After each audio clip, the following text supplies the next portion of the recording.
Hello and नमस्कार guys, उम्मीद करता हूँ आप सब बहुत अच्छे होंगे। लास्ट वीडियो में हमने कॉम्पिटेंसी ऑफ पार्टीज़ के ऊपर बात करी थी। अब हम आज बात करेंगे फ्री कंसेंट। ये आप देख रहे हो, ये बच्चा है बेचारा, इसके गन पॉइंट पे कोई इससे कंसेंट ले रहा है कि यस कह दे वरना तेरे को जान से मार दूंगा, या ये किसी से इन्फ्लुएंस होके कर रहा है। तो कंसेंट कब फ्री कहा जा सकता है, कब नहीं कहा जा सकता, इस पे हम बात करते हैं।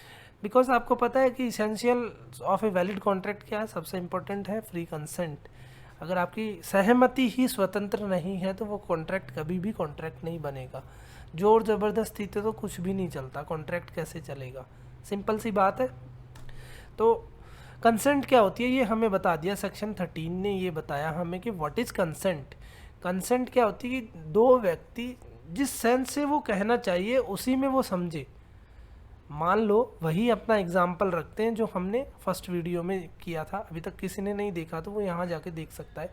पूरी ये सीरीज़ मैं आपको करवा रहा हूँ तो शुरू से देख ले।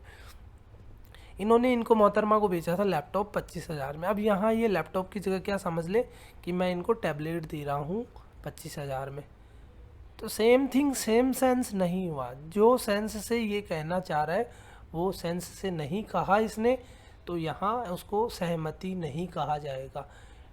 It is dealt under section 13 of the Indian contract act. ये हमें बता दिया कंसेंट क्या होती है। एक इसका लैटिन मैक्सिम है, ये आप नोट डाउन कर लो।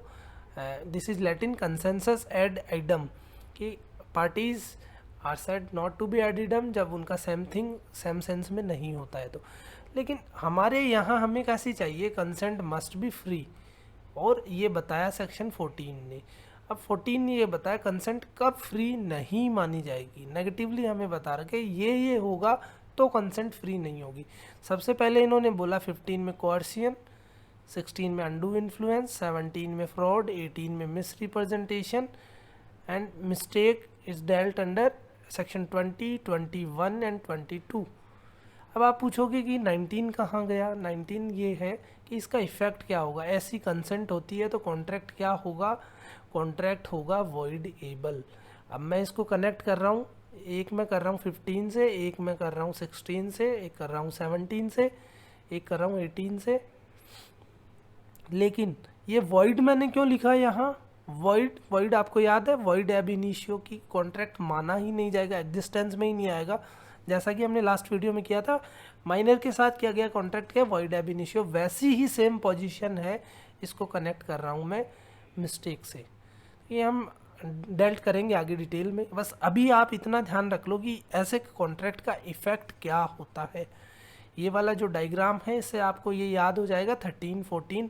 मतलब कुछ चीज़ें ये है एकदम इजी में, आपको रटना कुछ नहीं पड़ रहा, आपको ध्यान होना चाहिए। कल को मान लो आपका स्टैंडर्ड लेवल बढ़ा के आपके एग्ज़ाम का, तो वो मैच द फॉलोइंग कर देगा, सेक्शंस आपसे मैच करवा लेगा, करवा सकता है, ऐसा कुछ भी नहीं है, because it is given in your syllabus.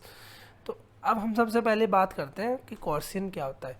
कॉर्सियन ये होता है कि किसी पर्सन को, ये देखो ना आप, ये कॉर्सियन की फ़ोटो है, इस पर्सन को गन पॉइंट लगा के ये बोला कि तू एक्सेप्ट कर ले वरना तेरे को उड़ा दूंगा। तो बेचारा मरता क्या नहीं करता, कहावत है ना।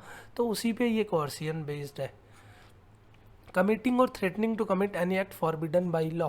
और जैसे इंडियन पेनल कोड में कोई भी ऐसी ऑफेंस दिया हुआ है, आप वो करने के लिए जो मना किया हुआ है, फिर भी आप उसको थ्रेट कर रहे हो या उसको ज़बरदस्ती की तुझे ऐसा करना पड़ेगा। यहाँ टू डिटेन प्रॉपर्टी, ये मैं लिखना भूल गया। आप कोई भी अनलॉफुल प्रॉपर्टी को डिटेन कर रहे हो या थ्रेट कर रहे हो, उसको डरा रहे हो, धमका रहे हो, तो ये कॉर्सियन हो जाएगा।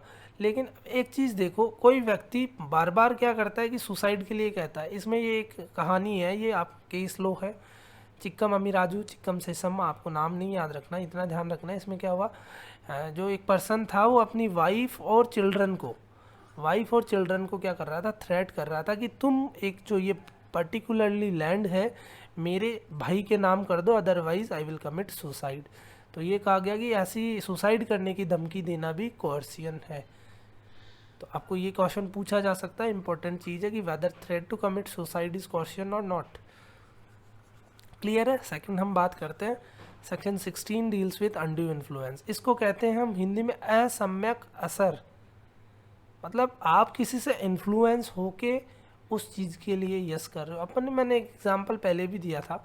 मैं आपको अच्छा पढ़ा रहा हूँ, आपके पास BMW कार है और आपने मुझे वो कार जस्ट 10,000 रुपीज़ में दे दी,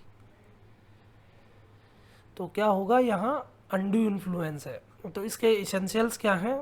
जो रिलेशन है पार्टीज़ के बीच में वो इस तरीके की होनी चाहिए कि वो एक उसकी पोजीशन को डोमिनेट कर सके, इन्फ्लुएंस कर सके, और जो पर्सन है डोमिनेटिंग पोजीशन में वो उसका अनफेयर एडवांटेज लेवे, तो क्या होगा, अनड्यू इन्फ्लुएंस होगा।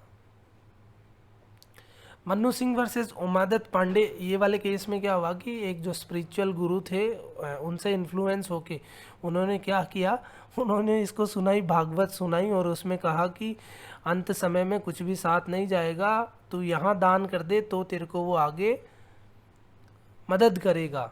जो मरने के बाद जो दूसरे जहान में व्यक्ति जाता है तो पार ब्रह्म जाने के बाद उसकी मदद करेगा, उसने भागवत में सुना इंसाफ से, और इन्होंने कर दिया अपनी प्रॉपर्टी इनके नाम। तो यहाँ क्या होगा, ये अनडू इन्फ्लुएंस है। अब ये अनडू इन्फ्लुएंस है तो प्रॉपर्टी इन्होंने दे दी, तो यहाँ ये किसकी लाइबिलिटी है कि मैंने अनडू इन्फ्लुएंस नहीं किया? जो पर्सन विल को डोमिनेट कर रहा है उसी की लाइबिलिटी है। जनरली प्रिंसिपल क्या होता है कि जो पर्सन इफेक्टेड हो रहा है वही जाके प्रूव करता है कि मेरी ऐसे ऐसे कंसेंट ली गई है, लेकिन यहाँ burden of proof lies on the person जिसने ये अनफेयर एडवांटेज लिया। यहाँ अब वो बाबा ने जो संपत्ति हासिल की है ना, वो बाबा जाके बताए कि मैंने नहीं किया जी, इन्होंने खुद ने दिया है, ठीक है। अब क्या डोमिनेशन ऑफ विल कहाँ नहीं होगी, ये एक दूसरी बात इम्पोर्टेंट, कहाँ नहीं होगी। मान लो कि मार्केट के अंदर पैसों की बहुत शॉर्टेज है, बैंक के पास ए पर्सन है, लोन लेने जाता है, बैंक ने बोला कि आपको जनरली लोन की रेट्स होगी मान लो 6 to 8% है, लेकिन वो कहता है मैं तो आपसे 18% इंटरेस्ट लूँगा, लोन चाहिए तो ले लो वरना मत लो। यहाँ उन्होंने उसकी विल को डोमिनेट नहीं किया है, ये चीज़ आपको ध्यान रखनी है। अब विल डोमिनेट करने वाली रिलेशंस कौन सी है? अब पेरेंट्स हो सकते हैं, बाप बेटे का रिश्ता हो गया, प्रिंसिपल एजेंट का हो गया, लैंडलॉर्ड का हो गया, टेनेंट का हो गया, लैंडलॉर्ड टेनेंट हो गया, प्रिंसिपल डेटर का हो गया, बहुत सारे मतलब सभी के ये जो अपने जिसमें विल डोमिनेट होती है। ट्रस्ट के जो फिड्यूशियरी रिलेशन इनको बोलते हैं, गर्लफ्रेंड बॉयफ्रेंड भी इसमें आ सकता है। इसका इफेक्ट क्या होगा अनडू इन्फ्लुएंस को, ये सेक्शन 19A में बताया हुआ है कि इसका इफेक्ट ये होगा कि कोर्ट चाहे तो उस पूरे कॉन्ट्रैक्ट को सेट असाइड कर देगा। जैसे एग्जांपल के लिए एक साहूकार ने ए पर्सन को 100 रुपये का लोन दिया, लेकिन उसने अब इन दोनों के बीच रिलेशन कैसा हो गया, भाई साहूकार ने उसको पैसे दे दिए, है ना, तो पैसे दिए तो 100 रुपये दिए और उससे लिखवा क्या लिया कि तू मुझे 200 रुपये वापस देगा। अब यहाँ कोर्ट क्या कर सकता है, इसका इफेक्ट की बात कर रहा हूँ, कोर्ट ये कह सकता है या तो ये शुरू से ही कैंसिल है, लेकिन यहाँ मान लो कि इसने 200 का करवाया था, कोर्ट कह सकता है भाई इसको 100 रुपये दे दे, और जो रीज़नेबल जो है आपका इंटरेस्ट मान लो 2% से वो दे दे, 110 रुपये दे दे, 115 दे दे, 200 रुपये लेने वाला कौन सा सिस्टम है। तो ये सिर्फ इसमें अनडू इन्फ्लुएंस में इफेक्ट बता रखा है, उम्मीद करता हूँ समझ आ गया। नेक्स्ट बात करते हैं फ्रॉड की। फ्रॉड का मतलब है कि हम जनरल लैंग्वेज में यूज़ नहीं करते, तेरे साथ तो फ्रॉड हो गया। भाई फ्रॉड कब होता है, फ्रॉड जब होता है जब सामने वाले ने जानबूझ के आपको धोखा दिया है, जबकि उसको पता था ये चीज़ सही नहीं है, फिर भी उसने आपको धोखा दे दिया। तो इसके एसेंशियल एलिमेंट क्या होगा, फॉल्स स्टेटमेंट होना चाहिए जो उसको खुद को पता है कि वो सच नहीं है। उसका इंटेंशन कैसा होना चाहिए, रॉन्गफुल इंटेंट, उसका इंटेंशन डिसीव करने का होना चाहिए। ये नेगेटिव होता है, बिल्कुल आपको पता है, आपको ये मान लो कोई पर्सन ये करता है कि उसको प्रॉमिस फुलफिल नहीं करना, अब उसको पता है ये चीज़ कि मैं इसको पूरा नहीं करूँगा। एग्जाम्पल, ये भाई साहब है, बैंक से लोन लिया और ये है बैंक वाले मैनेजर ने लोन दे दिया। अब यहाँ इसके मन में क्या है, मैं तो दिवालिया हूँ पहले से, इसको पता नहीं है, लोन मैं तो नहीं दूंगा, यहाँ इसने फ्रॉड किया है।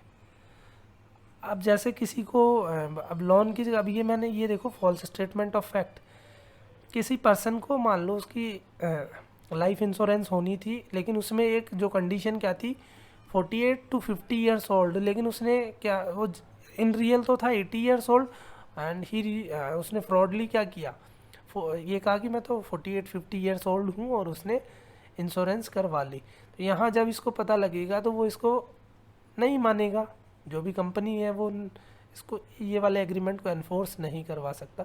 तो false statement of fact fraud, mere silence is no fraud. अब जहाँ आप चुपचाप बैठे हो वहाँ ये फ्रॉड नहीं है। एग्जाम्पल, जैसे आपके साथ कोई पर्सन है, वो कॉन्ट्रैक्ट कर रहा है मेरे को भाई चावल चाहिए 100 रुपये केजी में, लेकिन आपको जैसे ही इंटरनली जो बेच रहा था आपको ये पता लगा कि मार्केट में अभी शॉर्टेज होने वाली है, मान लो लॉकडाउन लगने वाला है वापस और चावल 100 की बजाय थोड़ा सस्ता होने वाला होगा या उस चीज़ के ऊपर इफ़ेक्ट पड़ता है, तो क्या करोगे आप? उसको ये बताओ नहीं बताओ ये आपके ऊपर डिपेंड है। यहाँ आप बंद चुप हो तो आपने यहाँ कोई फ्रॉड नहीं किया, एक प्राइवेट इन्फॉर्मेशन, क्योंकि आपको मर्जी है, जैसे कि न्यूज़ वाले नहीं कहते सूत्रों के हवालों से खबर, सो सूत्र का आपको उनको बताना ज़रूरी नहीं होता। साइलेंस इक्विवेलेंट टू स्पीच, अब यहाँ तो हम नहीं बोल रहे, लेकिन जहाँ आपकी ड्यूटी है, मैंने आपसे एक घोड़ा ख़रीदा और मैंने ये कहा मेरा दोस्त है, मैंने कहा यार तेरे पास है घोड़ा, मैं ये मानता हूँ कि ये समझदार होगा, पागल नहीं होगा, लेकिन फिर भी मैं चुप रहा, मतलब जो मेरा दोस्त है वो चुप रहा, उसने कुछ नहीं बोला, तो यहाँ ना बोलना बोलने के बराबर है। कई बार देखो, आप रियल लाइफ का एग्जांपल लो ना, मान लो कि किसी पर्सन ने चोरी की है और उससे हम पूछते हैं क्या तूने चोरी की है, वो कोई जवाब नहीं देता, गर्दन नीचे कर लेता है। तो वैसा ही है, साइलेंस इक्विवेलेंट टू स्पीच हो गया यहाँ उसका, ये ध्यान रखना है। Non disclosure of material facts, आपको कोई पर्सन को मान लो शादी करने जा रहे हो, ऑलरेडी मैरिड हो, आप मैरिज रिलेटेड कुछ भी मटेरियल फैक्ट्स हो सकता है, ये एक जस्ट एन एग्जांपल है, आप बता ही नहीं रहे मैं पहले से शादीशुदा हूँ। एक चीज़, जिस चीज़ को सामने वाला अपनी डिलीजेंस से जान सकता है, पता लगा सकता है कि उसके साथ क्या हो रहा है, तो वहाँ फ्रॉड नहीं होगा। जहाँ आपके पास मीन्स ऑफ डिस्कवरिंग ट्रूथ है, आपको मान लो कि मैंने अपनी बाइक दे दी कि मैं मेरी बाइक बेच रहा हूँ 15,000 में, अब कोई ख़रीदने आया, जो पर्सन है, मैंने उसको बाइक दे दी कि भाई साहब ये है बाइक और आप इसको चला के देख लो, दौड़ा के देख लो, कुदा के देख लो, जैसे मर्जी आए देख लो, आप आज की डेट में इसको अच्छे से देख सकते हैं। यहाँ उसके पास, अब चाहे उस बाइक के अंदर कुछ है या नहीं है मुझे नहीं पता, वो बाद में चले नहीं चले, मैं लाइबल नहीं होऊंगा, बिकॉज उसके पास मैंने ऑप्शन दे दिया ना मीन्स ऑफ डिस्कवरिंग ट्रूथ का। तो ऐसा ही एक केस है श्री कृष्ण वर्सेस कुरुक्षेत्र यूनिवर्सिटी का 1976 का।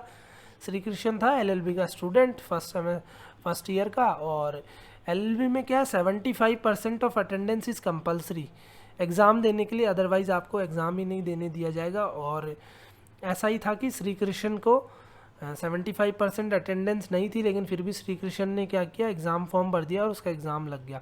अब कुरुक्षेत्र यूनिवर्सिटी ने ये बोला कि भाई साहब आपने तो ये यूनिवर्सिटी के ऊपर फ्रॉड किया है कि आपने चल के नहीं बताया कि मेरी 75% अटेंडेंस पूरी नहीं है।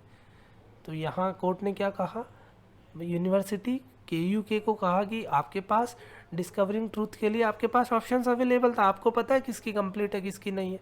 तो यहाँ इन्होंने कोई फ्रॉड नहीं किया है। तो उम्मीद करता हूँ आपको फ्रॉड अब समझ आ गया होगा।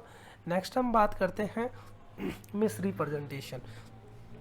फ्रॉड और मिस रिप्रेजेंटेशन में एक थिनर लाइन का डिफरेंस है, जो यहाँ नेगेटिवली है, आप पार्टी को डिसीव करने के इंटेंशन से करोगे, लेकिन यहाँ पॉजिटिवली उसको खुद को ही बेचारे को नहीं पता। An innocent misstatement of false statement without any intention to deceive, उसको खुद को ही नहीं पता कि ये चीज़ सही नहीं थी। मान लो कि कोई पर्सन है, उसको ख़रीदना था गोल्ड, अब 22 कैरेट गोल्ड। अब जो सेल्समैन है उसने गुड फेथ में, उसको पता नहीं था, उसने ये सोचा कोई जो रैक है उसमें 22 कैरेट का ही गोल्ड रहता है, लेकिन वो गलती से क्या ले आया, 20 कैरेट्स का ले आया। तो यहाँ उसने फ्रॉड नहीं किया है, यहाँ वो मिस रिप्रेजेंटेशन हो गया, गलती से हो गया। केस है इसमें, ये डेयरी वर्सेस पीक का केस है। जो कंपनी थी उसने एक स्टेटमेंट करके जो शेयर वाले थे उनको, मतलब अलॉटमेंट कर दिया कि हम ऐसा ऐसा बिजनेस करने जा रहे हैं और हमें इसकी जो परमिशन है मिलने वाली है, मिली नहीं है, हमें मिलने वाली है, हमें पूरी उम्मीद है कि हमें मिल जाएगी डीलिंग करने के लिए। लेकिन क्या हुआ कि अनफॉर्चुनेटली उनको परमिशन नहीं मिली, और जो एक शेयर होल्डर था, परमिशन नहीं मिलने से तो उसने केस किया, वो गया सीधा कोर्ट और बोला कि ये जो कंपनी है, डेयरी ने कर दिया पीक के ऊपर केस कि कंपनी का इंटेंशन फ्रॉड करने का था। कोर्ट ने कहा यहाँ फ्रॉड करने का इंटेंशन नहीं था, उनको खुद को गुड फेथ में ये था कि ये इनको रिकॉग्निशन मान्यता मिल जाएगी और ये डीलिंग कर सकेंगे, लेकिन नहीं मिली, इसमें इनका कोई फॉल्ट नहीं है। अब एक ये डिफरेंस आप अपन पढ़ लेते हैं। यहाँ फ्रॉड में क्या होता है, intentionally one party gives a false statement, और यहाँ innocently one party gives a false representation statement of a material fact in good faith. हो गया ना, ये नेगेटिव होता है, ये पॉजिटिव होता है, पॉजिटिव असर्शन होता है इसमें। In fraud statement is given intentionally, यहाँ इंटेंशनली नहीं है, ये मानते हैं कि वो, अब जैसे उसने देखो ना अपना एग्जाम्पल, उन्होंने 22 कैरेट का मांगा था और 20 का बेचारा ले आया, उसको खुद को ही नहीं पता था। फ्रॉड को सेक्शन 17, ये हो गया 18, party making the statement and knowledge of material fact but mislead the other party by giving a false statement. और मिस रिप्रेजेंटेशन में क्या है, party makes the representation of material fact believing it to be true.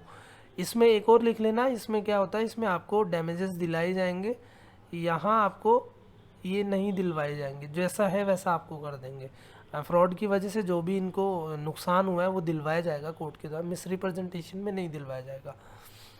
तो ये समझ आ गया। अब last बात करते हैं मिस्टेक। हम मिस्टेक को कैटेगरीली एक तो ये डिवाइड कर दिया। मिस्टेक क्या है कि हमने अभी क्या पढ़ा, सेक्शन 13 में पढ़ा था कंसेंट। कंसेंट अगर सेम थिंग सेम सेंस में नहीं हुआ तो मिस्टेक हो गई ना। तो वो वाली मिस्टेक एक तो वो होती है कि आपको टर्म्स समझ में नहीं आया, टाइटल समझ में नहीं आया, तो मिस्टेक हो गई। मिस्टेक का रिजल्ट क्या होगा, ये सबसे पहले ज़रूरी बात देखो, याद करो, भूल तो नहीं गए ना। यहाँ मिस्टेक का रिजल्ट कैसा होता है, वॉइड होता है। मिस्टेक का रिजल्ट वॉइड होता है। तो अब मिस्टेक ऑफ वन पार्टी और मिस्टेक ऑफ बोथ पार्टीज, अगर दोनों ही पार्टीज, मान लो कि ए ने बी से घोड़ा खरीदा, कहा कि यार तेरे पास बहुत ही अच्छा घोड़ा है, ये मुझे दे दे, मैं लेना चाहता हूँ 1 लाख रुपए में। इसने कहा ठीक है भाई ले लेना। लेकिन क्या हुआ, अनफॉर्चुनेटली जब इन्होंने ये कॉन्ट्रैक्ट किया तब तो घोड़ा मर चुका था। अब इसको खुद को नहीं पता बेचारे को, तो both parties mistake of fact है, इसको ही नहीं पता ना। दोनों पार्टीज़ की मिस्टेक हो गई, लेकिन एक पार्टी की मिस्टेक है। एक पार्टी की मिस्टेक ये क्या करती है, ये वैलिड कॉन्ट्रैक्ट रहता है, ये एक इम्पॉर्टेंट चीज़ है। इसमें लिखा हुआ है नॉट वॉइडेबल, ऑप्शन में आए इसका इफेक्ट क्या होता है, नॉट वॉइडेबल मतलब वैलिड है। ये आपको ये ऑप्शन में आए तो ये चूज़ करना है। नॉट वॉइडेबल का मतलब, मान लो कि किसी पर्सन ने क्या किया, एक बिड में वो गया और उसको 3 साल के लिए 40,000 रुपये में एक लैंड लीज पर मिली। अब उसने तो ये समझा कि ये जो ये प्रॉपर्टी है ये 3 साल के लिए 40,000 में मिली है, जबकि रियल में क्या था, रियल में पर ईयर का 40,000 रेंट था। अब यहाँ वो ये कहता है मैंने तो ये समझा था, यहाँ वन पार्टी की मिस्टेक है, यहाँ उसको फॉलो करना पड़ेगा।